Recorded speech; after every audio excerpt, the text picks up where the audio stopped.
प्रणम्य परमात्मानं सिद्धं त्रैलोक्यवन्दितम् स्वाभाविक चिदानन्द स्वरूपं निर्मलाव्ययम् शुद्ध जीवादिद्रव्याणां देशिकं च जिनेश्वरम् द्रव्यसंग्रह सूत्राणां वृत्तिं वक्षे समासुतम् जीवमजीवमदवम् जिणवरवसहेन जीर्णनेत्थम् देविन्दविन्दवन्दं वन्दे तं सर्वदा शिरसा कहे जीव अजीव जिनवर वृषभ ने लोक में वे वंद्य सुरपति वृंद से वंदन करूं कर जोड़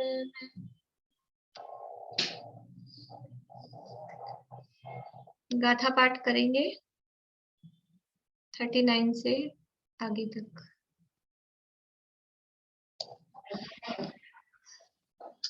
यहाँ अपन रिवीजन देख रहे हैं। हाँ, रेणु जी का कल का भी वो मेरे को ध्यान में है, वो रह गया है।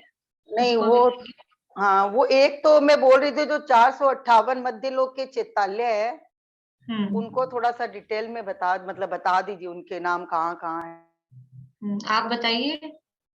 बंद हो गया आपका, म्यूट हो गया। मेरा म्यूट हो गया था। हाँ, आप बताइए कहाँ कहाँ है, मुझे पूछना है तो आपसे। मैं एक्चुअली उस समय वो क्लास अटेंड नहीं की कि अभी वो सुनी नहीं हूँ क्लास, मुझे ध्यान नहीं है। और दूसरा जो चंद्रमा की जो चंद्र है वो एक वित्ती से जब दूसरी वित्ती में जाता है तो 35 उनका जो होता है 35 योजन है क्या? एक विधि से दूसरी विधि का गैप चंद्रमा की। हाँ, चंद्रमा की 35 योजन है। तो अभी मैं आपका देखी थी नोट, तो उसमें लिखा हुआ था 35 बाई 200 35 सही 214/427। तो पूरा लिखना आएगा क्या इस तरह? तो आपको तो कुछ लिखने को आएगा ही नहीं, जो कुछ लिखना होगा वो तो मैं ही लिख दूंगी। नहीं इसलिए वो तो टेंशन करनी ही नहीं है। नहीं, वो 35 है बोला जाएगा कि 214/200। जब ऐसे अपन सामान्य बोलते हैं तो अभी अपन ने बोल दिया 35 है, लगभग 35। अगर 35 होगा तो लगभग 35 लिखा होगा, नहीं तो एग्जैक्ट जो है तो वो आपको देख के पहचान में आ जाएगा। और बहुत सारे जो नंबर लिखे हुए हैं, जो इसके लवण समुद्र के ऊपर इतना है, ये बहुत सारे नंबर है, फिगर है, तो वो सब आएंगे क्या? बहुत कंफ्यूजन हो रहा है। मुझे भी नहीं पता, अभी पेपर में भी पूरा नहीं बना पाई हूँ क्या क्या आएगा। नहीं, वो नंबर का बहुत कंफ्यूजन हो जाएगा। संख्याएं मैं बहुत ज्यादा देने में यानी नहीं हूँ, बहुत ज्यादा संख्या नहीं आएगी। जो कॉमन सी संख्याएं हैं ना, जो अपनी चल रही हैं, याद सी हैं अपने को, वही संख्याएं पूछूंगी। बहुत जो ऐसे कठिन वाली हैं या बहुत ज्यादा वाली संख्या वाले हैं, क्योंकि फिर मुझे मालूम है किसकी सबकी आपकी कैपेसिटी कैसी है, क्या है। मेरी तो है ही नहीं इतनी। और मैं नोट्स के संबंध में वो जो नोट्स कल भेजे हैं वो जहां तक पहले भेजे थे उससे आगे के हैं। एक तो बात कहीं कुछ लोगों ने देखा ही नहीं हो तो, और उसमें बीच में ही ज्योतिष लोक के नोट्स चले हुए हैं, उसमें पेज नंबर अलग हैं। जो नोट्स हैं आप लोगों ने देखे हो नहीं देखे हो तो वो जो कंटिन्यू है वो पेज नंबर अलग है, और बीच में मध्य नहीं अधोलोक के बाद या मध्य लोक के वर्णन के बाद, मध्य लोक का तो किया ही नहीं, अधोलोक के वर्णन के बाद में ज्योतिष लोक का वर्णन, उसमें पेज नंबर अलग है। वो मेरे कहीं दूसरे तत्वार सूत्र के प्रकरण में लिखे हुए थे, तो वो ऐसे कैसे वो बीच में डाल के दे दिए हैं, तो वो पेज नंबर अलग है उसके।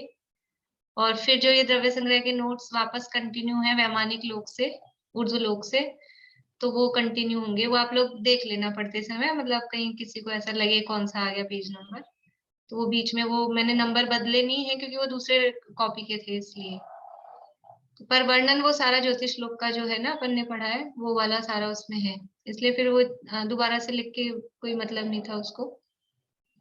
बाकी परीक्षा जय में भी एक आध पेज कुछ और लिखना बाकी है, लेकिन वो कल जहां तक मैं लिख पाई थी वहां तक का मैंने भेज दिया है। अब उसके बाद अगर होगा आगे तो मैं डाल दूंगी, एक आध दिन में कुछ और लिखूंगी। तो बाकी आगे तो अब सरल है, नहीं भी आ पाएंगे नोट्स तो आप इसी में से देख लीजिएगा। चारित्र का वर्णन आएगा और धर्म का आएगा, ठीक है। ये तो नोट्स की बात हो गई। अभी मध्य लोक के 458 अकृत्रिम जिनालय कौन बताएंगे?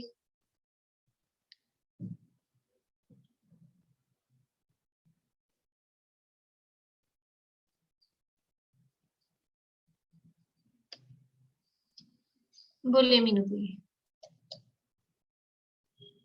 सुनिएगा रेणु जी आप ध्यान से। सबसे पहले सेंटर से शुरू करती हूँ। सुमेरु पर्वत के 4 4 4 16 मेन सुमेरु पर्वत के 16, और उसके जो चारों तरफ गजदंत पर्वत है उनके 4, 16 और 4 हो गए 20, और कुलाचल पर्वतों के 20 और 6 26।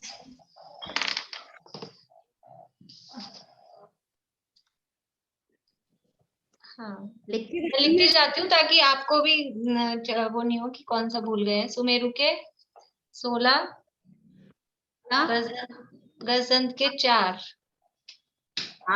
कुलाचल के 6, कुलाचल के 6, हाँ,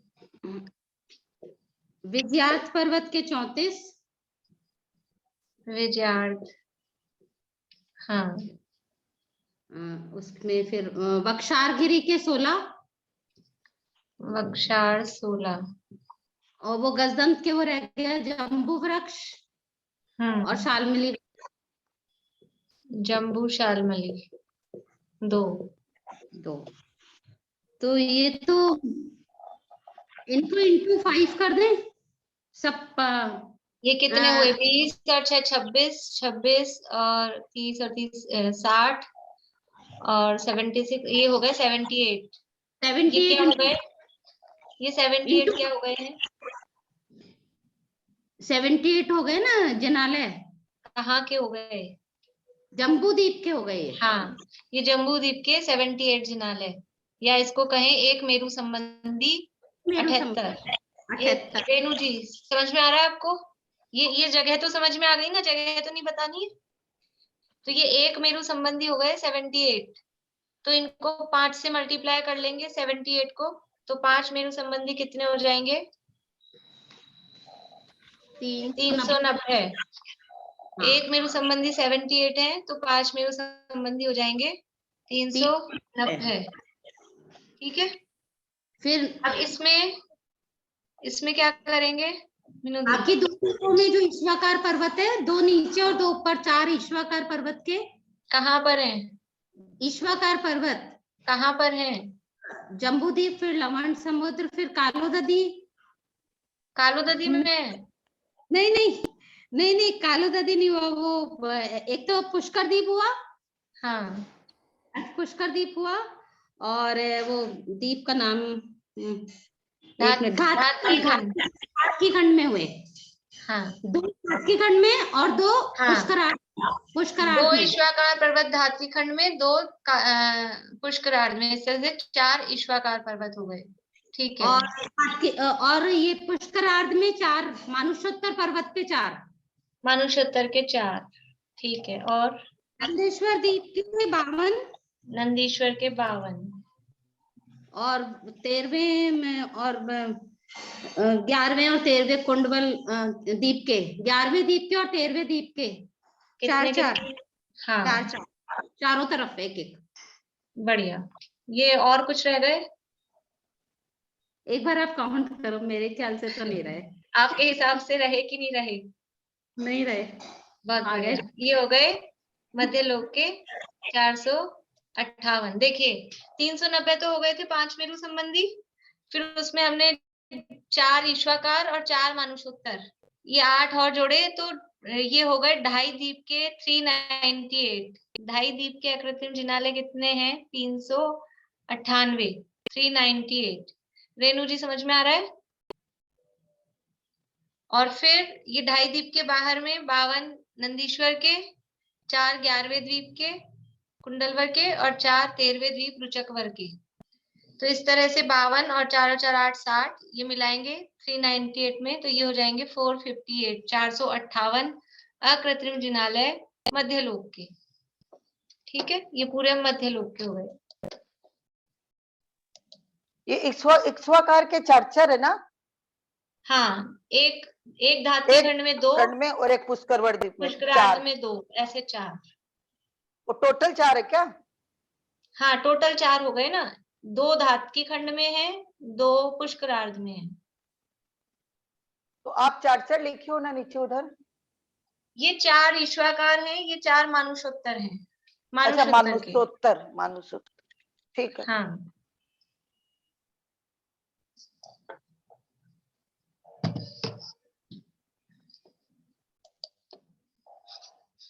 और क्या प्रश्न था आपका? ये तो हो गया, वो स्थिति स्थान वाला भी मैं लेती हूँ। इसके अलावा तो अभी तो यही था ना। हाँ, वो ठीक है, मैं उसका ऊपर का ये ज्योतिष लोक का मैं पढ़ लूंगी अपने आप। हाँ, तो मैं देख लूंगी। बोलिए निशांति।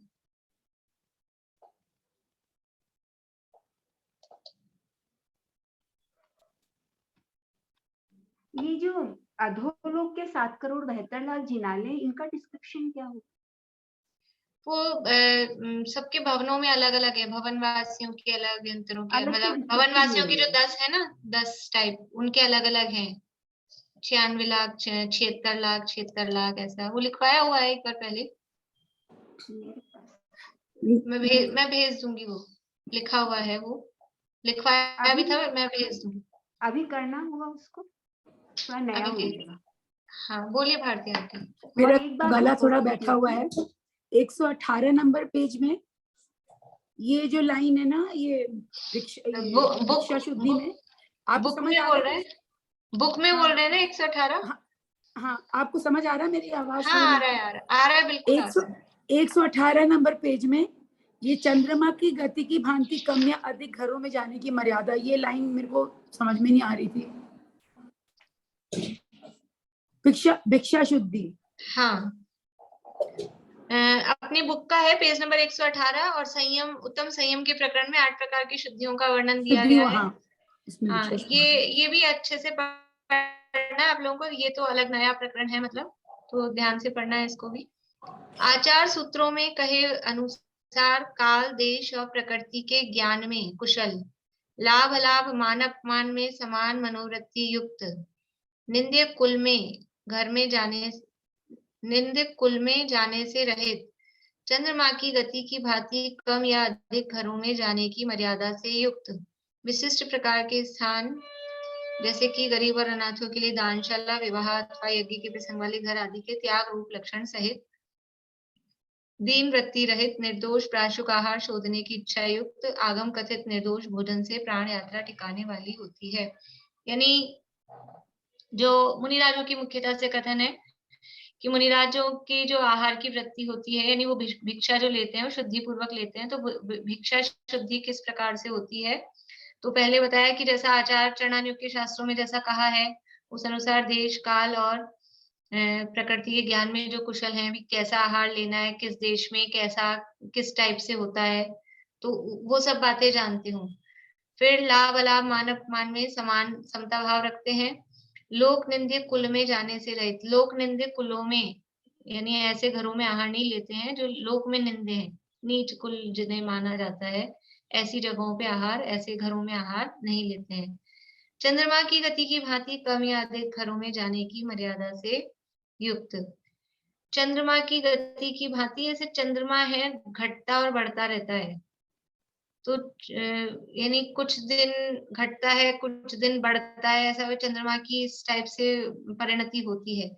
उसी तरह से ये जो मुनिराज हैं, ये आहार के लिए जाते हैं तो मर्यादा कर लेते हैं अपने मन में कि हम आहार के लिए जा रहे हैं, तो वो प्रतिदिन कुछ दिन तक ऐसा होगा कि मर्यादा को घटाते जाएंगे। जैसे पहले दिन ली कि हम 10 घर जाएंगे, मिलेगा तो ठीक है, फिर दूसरे दिन 9 घर, फिर 8 घर, ऐसे। फिर कभी 4 घर से स्टार्ट किया, 4 घर, फिर 5 घर, 6 घर, तो कभी घटाते हैं, कभी बढ़ाते हैं। ऐसे चंद्रमा की गति की भांति कम या अधिक घरों में जाने की मर्यादा से युक्त।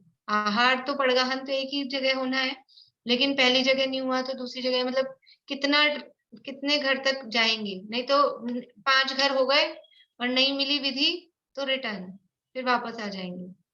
तो ऐसा ये इस तरह की वो प्रतिग्रह भी कह सकते हैं उसको, इस तरह का वो प्रतिग्रह ले लेते हैं कि इतना ही जाएंगे। कभी गलियों के आधार पे ले लेते हैं, जैसे कोई गांव है, नगर है, तो बस एक गली में देखेंगे, एक गली में मिल जाएगा तो ठीक है, कभी 2 गली में जाएंगे, मिल गया तो ठीक है। इस तरह से ये प्रतिग्रह इसको कह सकते हैं। निशा आंटी आपका और है, बोलिए। पेज नंबर है 132। 132 ये है 14 राजू ऊंचा, उत्तर दक्षिण सब और 7 राजू चौड़ा।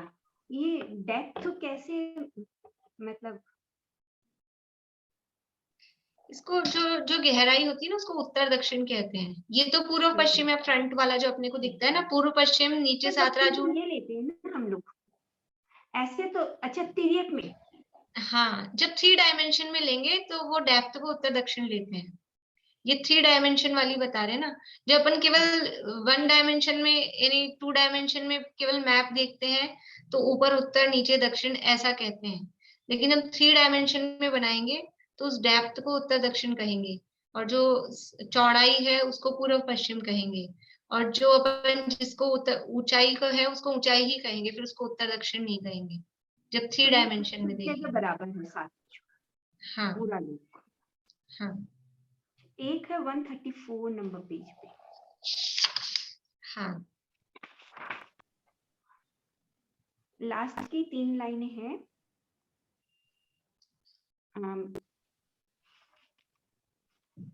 उस इंद्र की, हाँ, चारों दिशाओं में असंख्यात योजन विस्तार वाले पंक्ति रूप से 49 बिल है। उसी प्रकार चारों दिशाओं में प्रत्येक दिशा में पंक्ति रूप 48 बिल है, वे भी संख्यात योजन विस्तार वाले हैं। तो ये जो है ये श्रेणीबद्ध बिल हुए क्या? हाँ, ये श्रेणीबद्ध है, यानी तो अधोलोक में संख्या में है, विदिशाओं वालों को भी श्रेणीबद्ध बोला इसमें। हाँ, अधोलोक में दिशाओं में भी और विदिशाओं में भी दोनों जगह श्रेणीबद्ध हैं, और ऊर्ध्वलोक में केवल दिशाओं में श्रेणीबद्ध हैं, विदिशाओं में श्रेणीबद्ध नहीं है विमान। एक क्वेश्चन है, मध्य लोक का विस्तार 2.5 उद्धार सागरों पर ही है ना, वो 3.5 नहीं है? हाँ, उसमें 3.5 लिखा है, लेकिन और कहीं 3.5 मिला नहीं है। अब 2.5 ही अब मान के चलेंगे अपन, क्योंकि बाकी त्रिलोकपनति वगैरह में सब जगह 2.5 उद्धार सागरों ही दिया है, इसलिए 2.5 उद्धार सागरों। चारित्रों की जो संख्या बताई है गुणस्थानों की, वो करनी है क्या? टोटल संख्या हर थोड़ा जोर से बोलिए ना, आपकी आवाज धीरे आ रही है बहुत। जो चारित्र की संख्या बताई है ना आपने सब गुणस्थानों की, वो भी करनी है क्या? वो बुक में नहीं है इसलिए पूछा। मतलब जैसे 6 से 9 है, सामयिक छेदोपद, ये तो याद ही हो गई, इतना कुछ ज्यादा तो नहीं है इसमें। तो कोई याद है, कोई नहीं। ज्यादा याद करने से बाकी फिर भूल जाते हैं। बस सामयिक और छेदोपद 5 ही तो चारित्र हैं। 5 चारित्र में सामयिक छेदोपद स्थापना 6 से 9 तक है। गुणस्थान की दिया अलग अलग, चारित्र की नहीं दी है, वो परिचय की दी है। नहीं, चारित्र में मुनिराज कितने कितने ये संख्या दी आप? अच्छा, मुनिराजों की संख्या पूछ रहे हैं आप? वो नहीं आएगी। मैं समझ, आप बोले गुणस्थानों की संख्या। ठीक, थैंक यू। वो संख्या नहीं आएगी, वो तो वैसे ही दिए मैंने इंफॉर्मेशन के लिए। अच्छा, ये अधोलोक वाले जो आप डिस्क्रिप्शन बता रहे हो, ऐसे ऐसे जिनालय है, वो डिस्क्रिप्शन भी देखना है क्या? क्योंकि बुक में नहीं है। नहीं। ठीक, थैंक यू।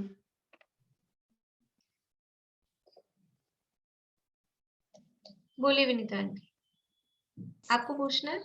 नहीं, मैंने तो भारती आंटी ने बात पूछी थी, उसका पेज पूछना था, पर चलो हो गया जो हो गया था। वो कौन से पेज पे चल रहा था?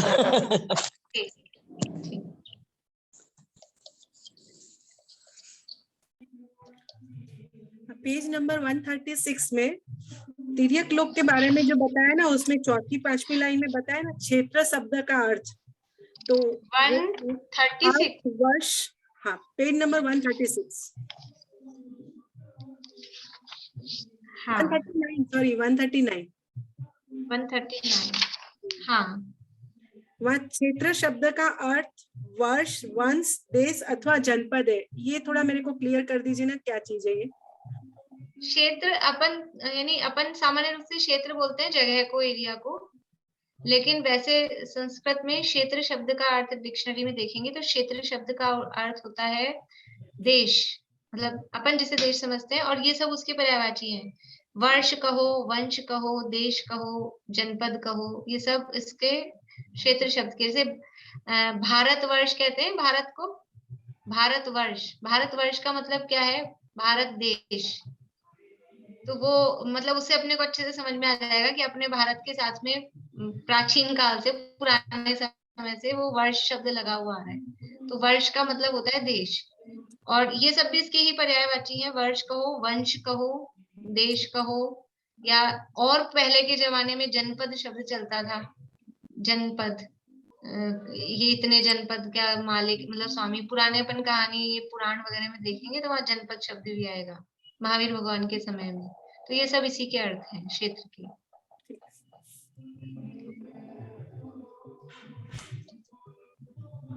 एक ना 144 पेज पे है, लास्ट की 5वीं 6ठी लाइन की 99,000 योजन ऊंचा, 1,000 योजन गहरा और प्रारंभ में भूमि तल ऊपर 10,000 योजन गोल विस्तार वाला तथा ऊपर ऊपर 11वें भाग की हानि क्रम से घटते घटते, ये चीज समझनी है। 11 क्रम हानि, 11वें भाग की हानि क्रम से घटते घटते मतलब कि हर 1,000 योजन पर उसका मतलब 11वां भाग ऐसा तिरछा, वो जो अपन ने देखा था ना 11,000 योजन तक तिरछा गया है, सीधा गया है, उसके बाद तिरछा होने लगा है। सुमेरु पर्वत की जो रचना देखी थी, हाँ वो हाँ 11,000 योजन तक सीधी है, फिर थोड़ा स्लांटिंग हुआ है। वही अर्थ है इसका, इस बात का वही अर्थ है कि वो इस हानि क्रम से घटा है। तो उसको वो एकदम प्योर हिंदी में लिखा है, इसलिए थोड़ा सा ऐसा लग रहा है। ऊपर ऊपर 11वें भाग की हानि क्रम से घटते घटते शिखर ऊपर 1,000 योजन विस्तार वाला ये बच गया है। यानी फिर ऐसे ऐसे घटता जाएगा ना, तो ऊपर जाके उसका जो पांडुक वन पे जो वहां विस्तार है वहां 1,000 योजन, नीचे जो फैलाव था वो 10,000 और ऊपर गया, टॉप पर पहुंचे हैं पांडुक वन पे तो 1,000 योजन बचा। तो ये जो कम हो गया है 9,000 योजन, वो कैसे कम हुआ है कि वो ऐसे इस तरह से 11,000 योजन तक सीधा है। उसके बाद में वो जो तिरछापन भी आया है उसकी भी बराबर पॉइंट पॉइंट का हिसाब है कि कितने मीटर पे, कितने सेंटीमीटर पे कितना वो तिरछा हुआ है, वो बात यहाँ पर दी है इसको। अच्छा, एक है 151 पेज पे, एक और है। जैसे उस धातकी खंड द्वीप में जैसे चक्र के आरे होते हैं वैसे आकार के कुलाचल है। जिस प्रकार चक्र के आरे में छिद्र भीतर की तरफ संकरे होते हैं और बाहर की तरफ चौड़े होते हैं, उस प्रकार क्षेत्रों का आकार जानना। धातकी खंड का नक्शा आपको ख्याल में है कैसे बनेगा? वो बीच में वो आता है, ये वाला इस प्रकार पर्वत आएगा, तो 2 भाग हो जाएंगे उसके। हाँ, एक तो वो चूड़ी के आकार का है, पहली बात तो जम्बूद्वीप तो अपना है थाली के आकार का, और ये है चूड़ी के आकार का। तो बीच में ईश्वाकार पर्वत से उसके 2 डिवाइड हो जाएंगे। हाँ, ये जम्बूद्वीप, ये लवण समुद्र और ये धातकी खंड। तो ये हो गए इसमें ईश्वाकार पर्वत। अब यहाँ पर जो कुलाचल बनेंगे या क्षेत्र बनेंगे तो कैसे बनेंगे? जम्बूद्वीप में तो ऐसे ऐसे 6 पर्वत बना दिए थे अपन ने, अब यहाँ कैसे बनेंगे? हिमवन, महाहिमवन, निषद, नील, रुक्मी, शिखरी। तो ये आरे के जैसे हो गए ना, चक्र के आरे के जैसे। अच्छा। ये कहा है यहाँ पे कि जिस प्रकार चक्र के आरे में, अब ये यहाँ तो है सकड़े, यहाँ तो है जगह कम क्षेत्रों की, ये क्षेत्र है ना, ये एक क्षेत्र निकल के आया। तो इस क्षेत्र में इस साइड अंदर की तरफ तो है सकड़े और बाहर की तरफ है चौड़े। ये बात यहाँ कही है कि जिस प्रकार चक्र के आरे में छिद्र भीतर की तरफ सकड़े और बाहर की तरफ चौड़े होते हैं, उसी प्रकार ये क्षेत्रों का आकार ये धातकी खंड में ऐसे ही पुष्करार्ध में समझना। और इसमें यह भी लिखा है कि ये जो साइज है, जो विस्तार है, ये है तो दुगने, लेकिन ये साइज बराबर ही है उसके, मतलब जम्बूद्वीप का और इसका धातकी खंड का जो साइज है, इससे लिखा हुआ है कुछ। वो जो धातकी खंड, पर्वत है ना, पर्वतों की ऊंचाई उतनी ही है, 100 योजन, 200 योजन, 400 योजन, वो उतनी है। लेकिन जो नीचे का विस्तार है वो बढ़ेगा, क्योंकि ये जगह बढ़ गई है। जम्बू द्वीप से ये जगह बहुत ज्यादा बढ़ गई है, 144 गुना बढ़ा है धातकी खंड जम्बू द्वीप से। तो एरिया तो बढ़ा है, तो वो उनकी चौड़ाई, जमीन पे उनका फैलाव है, वो तो बढ़ेगा। लेकिन हाइट, जो हिमवंत पर्वत 100 योजन का है तो 100 योजन का, माईवन 200 योजन का है तो 200 योजन का, निषद 400 योजन का है तो वो 400 योजन का। तो वो कुछ चीजें समान है, कुछ चीजों में परिवर्तन है। और पुष्करार्थ भी ऐसे ही रहेगा। पुष्करार्थ में भी और एरिया बढ़ गया है, पुष्करार्थ तो और एरिया बढ़ गया है, तो वही एरिया वाइज अधिक है, लेकिन हाइट वाइट जो चीजें हैं वो समान है। तो हाइट यही हो गया ना, लंबाई चौड़ाई हाइट हो गया। नहीं, लंबाई हाइट का चौड़ाई, मतलब ऊंचाई है, लंबाई चौड़ाई हाँ, अलग चीज है, हाइट मतलब ऊंचाई। यहाँ लिखा लंबाई हुआ, चौड़ाई तो अलग हो जाएगी। यहाँ लिखा हुआ परंतु लंबाई चौड़ाई की अपेक्षा से दुगनी नहीं है। हाँ, वही तो मैं कह रही हूँ। 150 में। हाँ, लंबाई मिल गया मुझे। लंबाई चौड़ाई तो अधिक है, ऊंचाई बराबर आएगी। लंबाई का मतलब ये यहाँ से यहाँ तक ये है ना, ये लंबाई, और यहाँ ये फैला कितना है नीचे, नीचे वो चौड़ाई। और हाइट, ऊंचा कितना है, तो ऊंचे तो तीनों क्षेत्रों में बराबर है, कुलाचलों की ऊंचाई जितना जम्बूद्वीप में है। हिमवंत पर्वत 100 योजन ऊंचा है, जम्बूद्वीप में भी 100 योजन ऊंचा है, धातकी खंड में भी 100 योजन ऊंचा है, पुष्करार्थ में भी 100 योजन ऊंचा है। लेकिन जम्बूद्वीप में हिमवंत पर्वत का जो जमीन पे विस्तार है वो कितना है, 1052 योजन, भरत क्षेत्र से दुगना है। लेकिन यहाँ धातकी खंड में अभी एग्जैक्टली याद नहीं है, लेकिन वो ज्यादा है, क्योंकि एरिया ज्यादा है ना, तो चौड़ाई ज्यादा होगी। ऐसे ही पुष्करार्थ में भी ज्यादा होगी।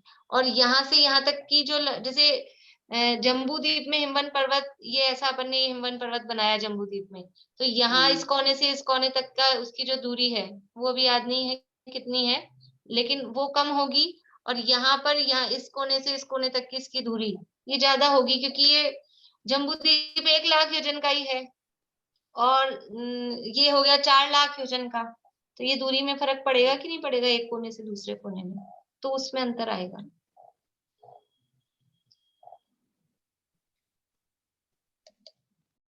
और किसी को प्रश्न है?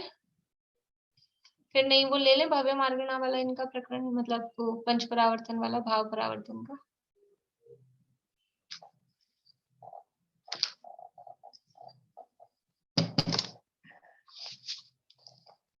देखिए, भाव परावर्तन के अंतर्गत क्या है कि 8 कर्मों के जितने भी प्रकृति, प्रदेश, स्थिति, अनुभाग जो होते हैं, उनके योग्य जितने जीव के परिणाम होते हैं, वो परिणाम जीव ने आज तक अनंत बार प्राप्त कर लिए, ये बताना है इसमें भाव परावर्तन के अंतर्गत।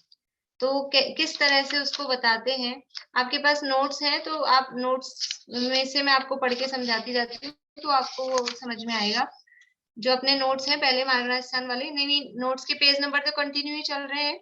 इसमें पेज नंबर है 271, 271 नंबर पेज है नोट्स में। जिनके पास हो अवेलेबल वो खोल लीजिए, नहीं तो बाद में पीडीएफ में आप लोग पढ़िएगा। 8 कर्मों के समस्त प्रकृति, स्थिति, अनुभाग और प्रदेश बंध के योग्य जो विविध योग स्थान, कषाय स्थान, उन सबको क्रम पूर्वक जितने काल में अनुभव करता है, उस काल को भाव परिवर्तन कहते हैं। यानी 8 कर्म हैं, ज्ञानावरण आदि 8 कर्म हैं। इसमें से प्रत्येक कर्म के वो कर्म है, वो प्रकृति है, फिर उसका परमाणु आ रहे हैं, उनकी संख्या है, उनकी स्थिति है, प्रत्येक की स्थिति, जघन्य स्थिति, उत्कृष्ट स्थिति अलग अलग है। कॉमन रूप से सब जीवों के लिए वो एक कॉमन रूप से भी अलग अलग है 8 कर्मों की, और 1 इंद्रिय के लिए, 2 इंद्रिय के लिए, 3 इंद्रिय के लिए, 4 इंद्रिय के लिए, असैनी, सैनी, पंचेंद्रिय के लिए, इनके हिसाब से भी 8 कर्मों की जघन्य और उत्कृष्ट स्थिति अलग अलग है। जितनी जघन्य स्थिति 1 इंद्रिय को है, उतनी जघन्य स्थिति सैनी पंचेंद्रिय को नहीं होती है। सैनी पंचेंद्रिय की जघन्य स्थिति भी बहुत ज्यादा होती है, वो कम से कम भी कितना बांधेगा, तो ऐसा नहीं कि बहुत कम बांध लेगा। यानी जो अपन ने एक सूत्र पढ़ा था 6ठे अध्याय में, तीव्र मंद ज्ञाता ज्ञात भावाधिकरण वीर्य विशेषेभ्यः तद विशेषः। आश्रम में विशेषता किससे आती है? वीर्य विशेष। तो एक इंद्रिय में इतना वीर्य नहीं है कि वो उत्कृष्ट स्थितियां बांध सके। एक इंद्रिय की ताकत कितनी है कि मोहनीय कर्म का, जहां 70 कोड़ा कोड़ी कहा है ना, उत्कृष्ट स्थिति बंद, मोहनीय कर्म की उत्कृष्ट स्थिति 70 कोड़ा कोड़ी। तो एक इंद्रिय को बनती है क्या 70 कोड़ा कोड़ी? नहीं, वो सैनी पंचेंद्रिय ही बांध सकता है। एक इंद्रिय को एक सागर से ज्यादा का बंध होता नहीं है, उसमें ताकत ही नहीं है।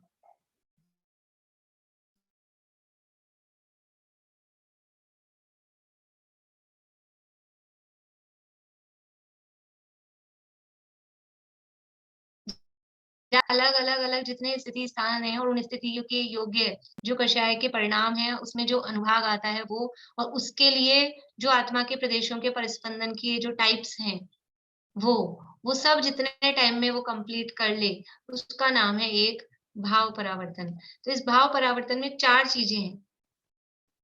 कौन कौन सी 4 चीजें हैं? एक तो है स्थितियों के स्थान, ये है कर्मों के। कर्मों में जो 8 कर्म है, उन 8 कर्मों की स्थिति के स्थान कितने बनेंगे? स्थिति के स्थान का मतलब है कि जैसे एक अपन ज्ञानावरण कर्म लो, तो ज्ञानावरण कर्म की जगह स्थिति कितनी होती है? ज्ञानावरण कर्म की रेणु जी कहाँ गए? वो तो शायद है क्या? अच्छा, ये आपका हैंड क्यों रेज है रेखा जी? ये आपने 271 पेज किस चीज का बोला? ये नोट्स का। नोट्स का?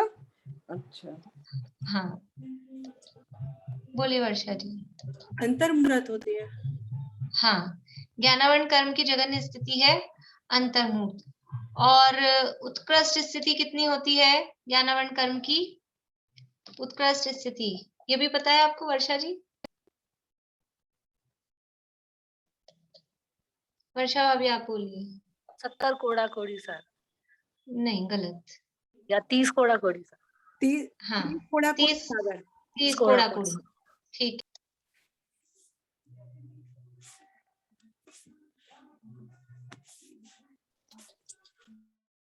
ये जो अभी अंतर्मूर्त बोली ना ज्ञानावरण की जगन्य स्थिति, ये तो सामान्य कथन है।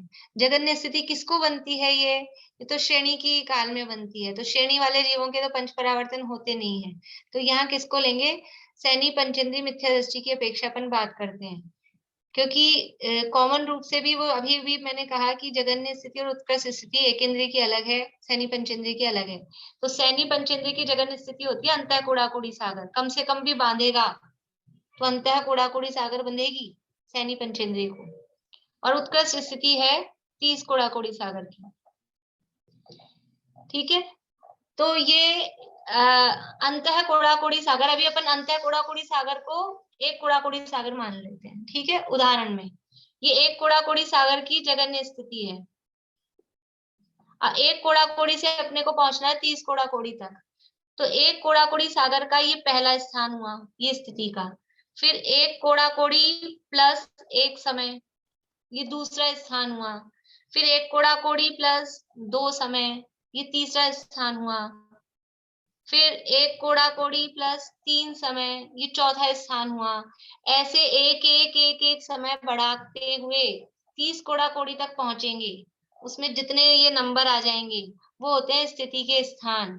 ये सैनी पंचेंद्रिय के लिए ज्ञानावरण की स्थिति के स्थान है। केवल अभी एक तो टाइप का जीव लिया है अपन ने, और एक केवल कर्म लिया है।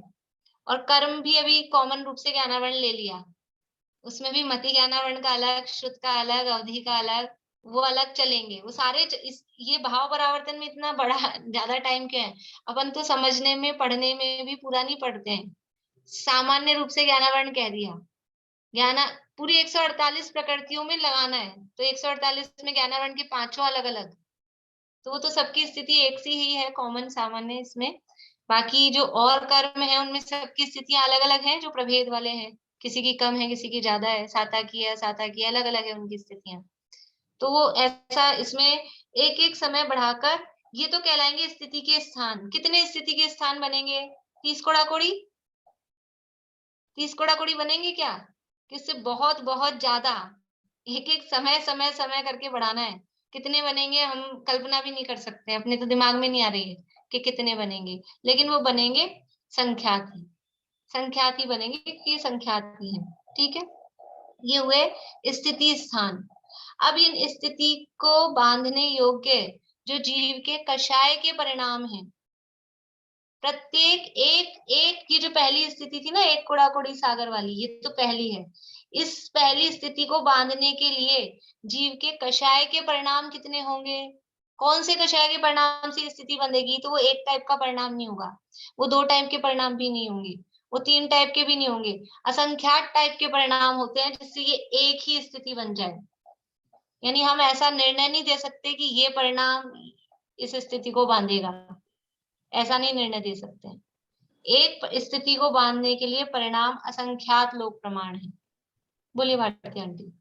2 चीज पूछनी थी, एक तो अंतः कूड़ा कोड़ी सागर कितना होता है एग्जैक्टली, और दूसरा मैं पूछ रही थी कि जैसे ये आपने सहनी पंचेंद्रिय का बोला, तो ये सारे एक इंद्रिय से लेके सारे, एक इंद्रिय, 2 इंद्रिय, 3 इंद्रिय, सब पूरे? सहनी पंचेंद्रिय किसे कहते हैं?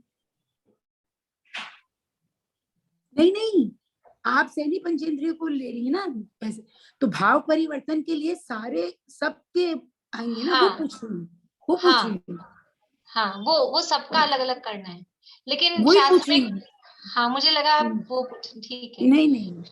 शास्त्र में एक का उदाहरण से करके बताया, लेकिन सबका अलग अलग लेना, तब वो एक इंद्रिय के योग्य, 2 इंद्रिय के योग्य, 3 इंद्रिय के योग्य, ऐसे सारे भाव हमने तो किए। मतलब ये सारे एक इंद्रिय से लेके संगी पंचेंद्रिय तक, और उसके सारे बाद कर्मों में, के। और ये अंतर कोड़ा कोड़ी कितना हुआ? हाँ, अंतः कोड़ा कोड़ी होता है 1 करोड़ से अधिक, और 1 कोड़ा कोड़ी सागर के अंदर। 1 करोड़ में 1 प्लस किया, वहां से स्टार्ट होके 1 कोड़ा कोड़ी सागर के नीचे नीचे तक, ये रेंज हो गई, वो सब अंतः कोड़ा कोड़ी सागर कहलाता है। ठीक है, ये है स्थिति स्थान।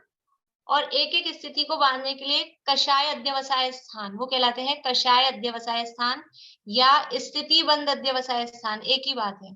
चाहे कषाय अध्यवसाय स्थान कहो या स्थिति बंद अध्यवसाय स्थान कहो, अथवा कहीं कहीं स्थिति अध्यवसाय स्थान भी कह देते हैं, बंद हटा देते हैं। वो अध्यवसाय जहां वर्ड आ रहा है, ये है जीव के भाव। स्थिति स्थान है, ये तो कर्म के हैं, और जो अध्यवसाय के स्थान है, स्थिति के अध्यवसाय के स्थान, वो है जीव के भाव। ठीक है, अब ये जो एक एक कषाय परिणाम जो हुए थे जीव के, और ये जो एक एक कषाय के परिणाम में अनुभाग कितना कितना बन सकता है। स्थिति तो अपन ने ले ली, ये एक कषाय, बहुत सारे कषाय के परिणाम थे, लेकिन एक कषाय के परिणाम से ये एक स्थिति बनी किसी एक परिणाम से। लेकिन अब वो एक कषाय के परिणाम से स्थिति तो ये बन गई, उसमें अनुभाग भी बनता है ना साथ में, तो अनुभाग एक ही टाइप का बंधेगा क्या उस कषाय के परिणाम से? तो अनुभाग भी उससे असंख्यात लोक प्रमाण ज्यादा, मतलब असंख्यात लोक प्रमाण टाइप का अनुभाग एक ही कषाय के परिणाम से वो बनता है। परिणाम एक ही कषाय का किया, लेकिन कभी उसका फल आ रहा है कैसा, कभी लकड़ी से मारने जैसा, कभी पत्थर से मारने जैसा, कभी हड्डी से मारने जैसा, कैसा अनुभाग आ रहा है। वो अनुभाग के, ये तो अपन ने 2-3 उदाहरण उस आधार पे लिए हैं, लेकिन असंख्यात लोक प्रमाण टाइप के अनुभाग उसमें एक कषाय के परिणाम में होते हैं। स्थिति बांधने का भी उसमें पावर इतनी है, और अनुभाग की भी पावर उसमें इतनी है। यानी आप हम सोचें कि हमें कितना सावधान रहने की जरूरत है। हमारा ये होता क्या है, जब फल आता है ना, तो अपने को ऐसा लगता है कहाँ से आ रहे हैं, कहाँ से आ रहे हैं, लेकिन वो जब एक जरा सा परिणाम, और उसमें कितना कितना कैसा कैसा किस टाइप का फल देने की उसमें पावर हो जाती है। और ये किसका था परिणाम, किसने किया था, या अपन ने किया था? जो कुछ अपने साथ हो रहा है, जैसा भी अच्छा बुरा जो अपने को लगता है, उन सबके उत्तरदायी हम स्वयं ही हैं। वो कर्म पे तो आरोप आता है, कर्म तो निमित्त है, उपादान कौन है? कि हम स्वयं। जैसे स्वयं किए जैसे भाव, तो जैसे भाव करे तो वो बेचारा आगे बन गया, और उसमें आपने पावर डालने की पावर भी अपनी है, उसमें कौन सी पावर डालनी है, किस तरह का भाव अपने को हुआ था। ठीक है, तो ये इसके जितने टाइप्स होंगे ना अनुभाग के, वो सारे अनुभाग के टाइप कहलाते हैं अनुभाग स्थान। जितने ये कषाय के टाइप्स हैं वो कहलाते हैं स्थितिबंध अध्यवसाय स्थान, और ये अनुभाग वाले टाइप्स कहलाते हैं अनुभाग बंध अध्यवसाय स्थान या अनुभाग स्थान शॉर्ट में कहें। अब इनको बांधने के लिए जो आत्मा के प्रदेशों का परिस्पंदन होता है, वो आत्मा के प्रदेशों का परिस्पंदन, कल भी आपको कहा था योग स्थान मतलब कुछ आत्मा के प्रदेशों में इस तरह के ग्रुप्स हैं कि कुछ किस तरह का परिस्पंदन उनमें होगा। तो ऐसा आत्मा के प्रदेशों के परिस्पंदन के भी टाइप्स हैं, और वो कितने हैं? वो है जगत श्रेणी के असंख्यात भाग प्रमाण। जगत श्रेणी कितनी बड़ी होती है कि एक प्रदेश चौड़ी, यानी एक प्रदेश चौड़ी और 7 राजू लंबी, ये आकाश के प्रदेशों की पंक्ति, ये कहलाती है जगत श्रेणी। और इस जगत श्रेणी के असंख्यात भाग प्रमाण यानी असंख्यात है समझ लो, वो योग स्थान होते हैं। तो अब इन सबको ये होता कैसे है भाव परावर्तन? बोलिए वर्षा भाभी। जगत श्रेणी किसके लिए काम में, क्या मतलब मेजरमेंट के योग लिए आता स्थान, है? योग स्थानों की संख्या, योग स्थान है जगत श्रेणी के असंख्यात भाग प्रमाण। तो ये भाव ही हुए ना योग स्थान भी? योग स्थान भाव नहीं है, ये आत्मा के प्रदेशों के परिस्पंदन के टाइप हैं।